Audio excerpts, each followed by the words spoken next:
તો મિત્રો તમારું સ્વાગત છે। હું છું મહેશ સામરિયા, તમારું સ્વાગત કરું છું। મિત્રો આજે આપણે ધોરણ 9ના અભ્યાસક્રમને આગળ વધારીશું અને સ્વાધ્યાય 1.4 જે અગત્યનું છે એના બધા દાખલા ગણીશું। મિત્રો આ સ્વાધ્યાયની અંદર આપણે એક જોઈશું સંખ્યા રેખા ઉપર 9.3નું નિર્માણ, પછી જોઈશું આપણે છેદનું સમીકરણ જે બહુ કામની વસ્તુ છે, રૂટવાળી સંખ્યાનો ગુણાકાર અને એવી સંખ્યાઓ રૂટવાળી જે સમય છે કે અસમય જાણવા માટે આ પ્રશ્ન એક જોઈશું। એટલે ટૂંકમાં ટોટલી બધા પ્રશ્નો જે છે સારા છે, બધા ટોપ ક્વોલિટીના અને ઇઝી બી છે। Let's begin. અને આ મિત્રો જો તમારે પહેલાંના સ્વાધ્યાય જોવાના બાકી હોય તો આપણે ઓલરેડી મૂકેલા છે, જોઈ લેજો। ઓકે, લિંક તમને મળી જશે। તો પહેલો જે પ્રશ્ન છે આપણું કે નીચેની સંખ્યાઓને આપણે સમય અને અસમયમાં વર્ગીકૃત કરો। જો એક વસ્તુ યાદ રાખજો, અહીંયા તમારે જ્યારે હું સમય કહું તો સમજી જવાનું કે જ્યારે કોઈ સંખ્યા પર વર્ગમૂળ ના હોય તો એ સમય છે, અને જો કોઈ સંખ્યા પર વર્ગમૂળ હોય તો એ અસમય છે। રહી જાય હોય અને જતો રહે તો સમય, ટૂંકમાં છત્રી જતી રહેવી જોઈએ ઉડીને બી, બરાબર ને? અને ના રે ના જાય તો એ અસમય છે। હું સમજાવજો। આ પહેલું રકમ જો 2√5, આમાં √5નું વર્ગમૂળ નીકળતું નથી, 2નું ભલે નીકળે છે, 2 તો ભલે બરોબર છે, એટલે આ સંખ્યા શું છે બગા? અસમય। બીજો દાખલો, હવે ધ્યાનથી જોજો। બીજો દાખલામાં બે રકમ છે, 3 + √23 - √23, √23 પ્લસ માઇનસ જતા રહ્યા તો વધી શું બગા? 3, મતલબ રૂટવાળી સંખ્યા નથી, એટલે આ શું છે ભાઈ? સમય છે। ત્રીજો દાખલો 2√7 અપોનમાં 7√7, આમાં બી √7 જતો રહ્યો, છત્રીવાળા જતા રહ્યા, એટલે આપણું કામ થઈ ગયું। 2/7 આ કેવી સંખ્યા છે બગા? સમય। ચોથો દાખલો 1/√2, હવે આમાં √2 જશે નહીં તો આને શું કહેવાશે બગા? અસમય, જગ્યા ઉડશે નહીં। એના પછી પાઈ, હંમેશા યાદ રાખો પાઈ વાળો કોઈ બી રકમ હોય અને ઉડતી ના હોય તો પાઈ અસમય છે। અને એક બીજી વધારાની માહિતી આપી દઉં, પાઈ તો અસમય છે, પરંતુ પાઈની જે કિંમત છે પાઈ બરાબર 22/7 અથવા 3.14 લઈએ ને તો આ બંને રકમ શું છે ભાઈ? સમય છે। આ એક્સ્ટ્રા જાહેરી યાદ રાખજો, 1 માર્ક્સમાં પૂછી શકે છે તમને। ઓકે, તો આ થઈ ગયું છે પ્રશ્ન 1। હવે જોઈએ આપણે પ્રશ્ન 2 તરફ।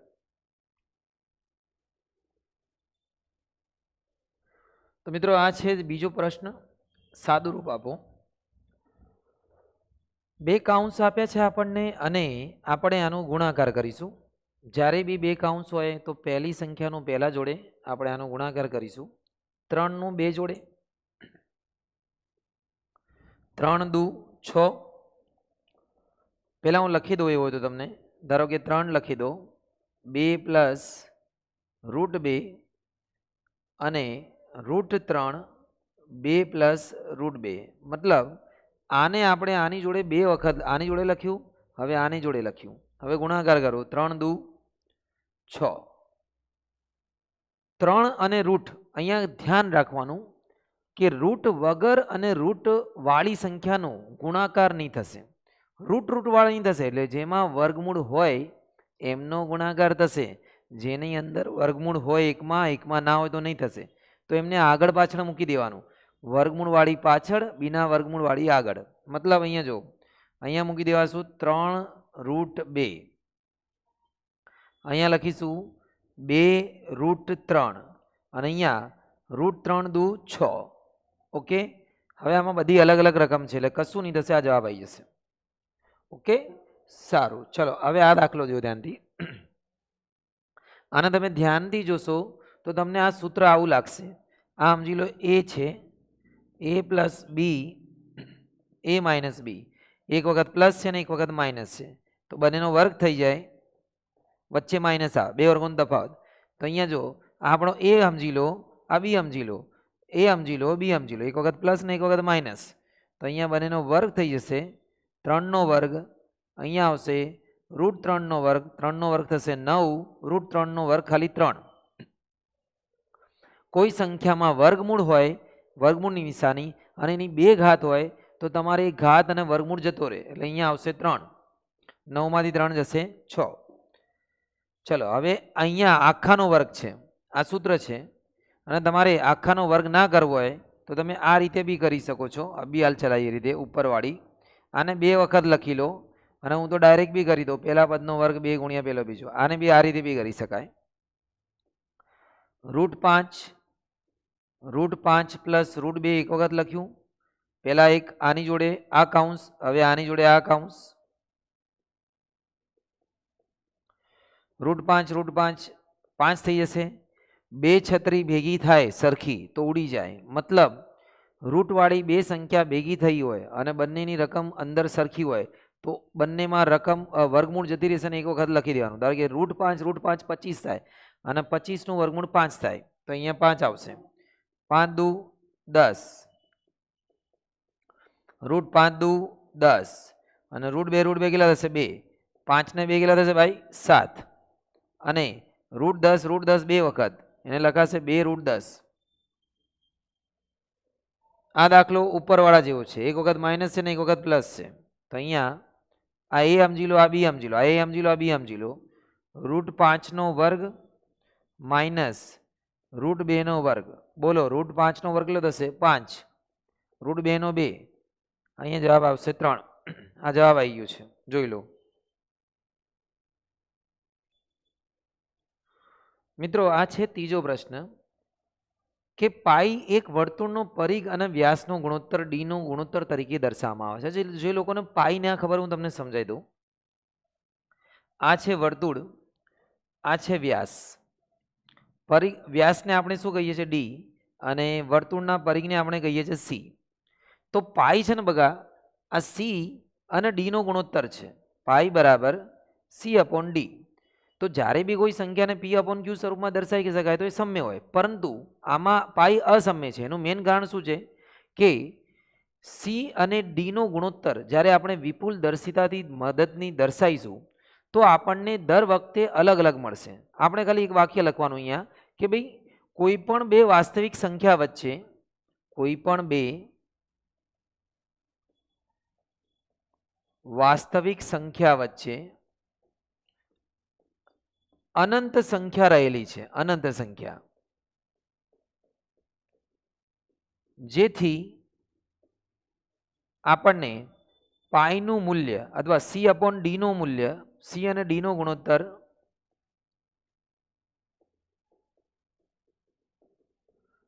વધુ વિપુલ દર્શિતામાં એટલે વધારે ચોકસાઈપૂર્વક, વધુ ચોકસાઈપૂર્વક અલગ અલગ મળશે, ભિન્ન મળશે, એક મળશે નહીં. તેથી પાઈનું મૂલ્ય અસમય કહેવાય છે. કેટલી વખત એમાં ફિક્સ મળશે બી નહીં. પાઈ રકમ જ એવી છે ભાઈ. આપણે આપણી સરળતા ખાતર એને C/D લીધું, પણ એનું જે ભાગાકાર કરે છે તો બહુ અલગ સુધી જશે આગળ. પાઈની તમને ખબર છે, બહુ લાંબી કિંમત છે, સર્ચ કરજો. પાઈ એક એવી સંખ્યા છે જે પૂરી જ નહીં થતી. પાઈનો મતલબ સમજી ગયા? વર્તુળના પરિઘ અને વ્યાસનો ગુણોત્તર. ઓકે, તો ચલો આ પતી ગયું છે, આગળ વધીએ. √9.3 સંખ્યા રેખા પર દર્શાવો. હવે જ્યારે બી તમને કોઈ બી સંખ્યા રેખા પર રૂટવાળી સંખ્યા દર્શાવવાની હોય તો તમારે શું કામ કરવાનું? આ √9.3 છે ને એમાં એક ઉમેરીને, પહેલા 9.3 દોરીશું પછી એક ઉમેરીશું. ચલો દોરીએ આપણે. ઓકે, સૌથી પહેલા આપણે ફૂટપટ્ટી લઈ લઈએ. 1 મિનિટ તૈયાર કરી દઈએ. તો મિત્રો ફૂટપટ્ટી લઈ લો તમે અને 0 થી 9 તમને ફૂટપટ્ટીમાં દેખાશે. 9.3 આપણે થોડું વધારે થઈ ગયું છે. 0 થી લો 9.3. આ 9 આવ્યું, આ 9 અને આ 3. અહીંયા આપણે આટલું દોર્યું. હવે આપણે અહીંયા એક નામ આપી દો 9.3 નું. અહીંયા નામ આપી દઈએ આપણે OA. કેટલાનું દોર્યું ભાઈ? 9.3. હવે બાજુમાં 1 સેમી બીજું, આની 1 સેમી બીજું, અહીંયા હું લાઈન કરી દઉં છું. 1 સેમી બીજું અને એક દોરી દો લાઈન. દરેક રકમમાં આવું જ કરવાનું. 1 સેમી બીજું, અહીંયા હું નામ આપી દઉં છું, બી નામ આપી દઉં છું. તમે કોઈ બી નામ આપી શકો છો. તો તમને ખ્યાલ આવી ગયો છે મેં શું કર્યું છે ભાઈ? આને આપણે આ બાજુ લઈ લઈએ. ધારો કે આ આપણે 9.3નું માપ દોર્યું અને આટલું માપ કેટલાનું દોર્યું ભાઈ? 1નું દોર્યું છે. ઓકે, આટલું ક્લિયર છે. હવે આટલું માપનું આપણે બનાવી દેવાનું અર્ધવર્તુળ. કેટલું માપનું? અહીંયાથી લઈને અહીંયા સુધી. હવે જો આમાં અર્ધવર્તુળ બનાવવાની બે રીત છે. પહેલી રીત છે તમે આનું લંબ દ્વિભાજક દોરો, પરિઘરથી ઉપર નીચે ચાપ કરીને સીધી લાઈન કરો. અને બીજી રીત છે જે તમને શોર્ટકટ બતાવી દઉં, 9.3 અને 1 બંનેનું સરવાળો કરો તમે. 9.3 ને 1 એટલે કેટલા થશે? 10.3. 10.3ના અડધા કરો તમે વચ્ચોવચ્ચ. 10 ના અડધા કરો તો 2 પંજા 10 અને 3 એટલે 15. 5.15ની આસપાસ એટલે 5.2 અથવા 1ની વચ્ચે લઈ શકો છો. હું તમને ફૂટપટ્ટીથી બતાવું ક્યાં છે 5.2 અને 1. જો આપણે ફૂટપટ્ટી લઈ લઈએ, તમને દેખાશે અહીંયા. જો ઉપર લઈ લઈએ આને. ઓકે, હવે જો ધ્યાનથી અહીંયા આ ફૂટપટ્ટીમાં આ 1 છે, 2 છે, 3 છે, 4 છે, 5 છે. પાંચમું ખાનું અને પછી 1 અને 2ની વચ્ચે આપણે એક નિશાન કરી દીધું છે. આ થઈ ગયું છે એનું મધ્યબિંદુ, જેને આપણે નામ આપી દો P નામ આપી દો તમે. ઓકે, બીજો રસ્તો શું છે? ઉપર નીચે ચાપ કરીને બી કરી શકો છો, પણ આ રીત ઈઝી પડશે. ઉપર નીચે ચાપ પરિઘરથી કરી શકો છો. હવે શું કરવાનું? પરિઘરનો ઉપયોગ તો કરવો જ પડશે તમારે. પરિઘર લેવાનું છે અને પરિઘર અને અહીંયા લગાવી દેવાનું છે. ભાઈ પરિઘર ક્યાં ગયું? હા, પરિઘરને આપણે વચ્ચોવચ્ચ મૂકવાનું છે અહીંયા. અને અહીંયા મૂકીને આટલું માપ લેવાનું છે. આ દેખાઈ ગયું? અને અહીંયાથી તમારે એને બનાવી દેવાનું છે. ક્યાં ગયું ભાઈ? તમારું એક્ઝેક્ટલી છેડા ઉપર આવવું જોઈએ, બરાબર ને? થોડી સી મામૂલી ગેપ છે, પર થઈ ગયું છે. બોલો, ખબર પડી ગઈ? ક્યાંથી ક્યાં મૂકવાનું સમજી ગયા છો? અહીંયાથી મૂકીને આખું લાવવાનું છે, બરાબર ને? તમને ખ્યાલ આવી ગયો હશે. આપણો પરિઘર અહીંયા મૂકવાનું છે ભાઈ, અહીંયા. અને આખું આ રાઉન્ડ બનાવ્યું છે, બરાબર ને? ખ્યાલ આવે છે ને? જો આ રીતે સમજી ગયા છો? આ રીતનું અહીંયા સુધી. તો અહીંયા જે માપ આવી ગયું છે એને હવે પરિઘરને જવા દો.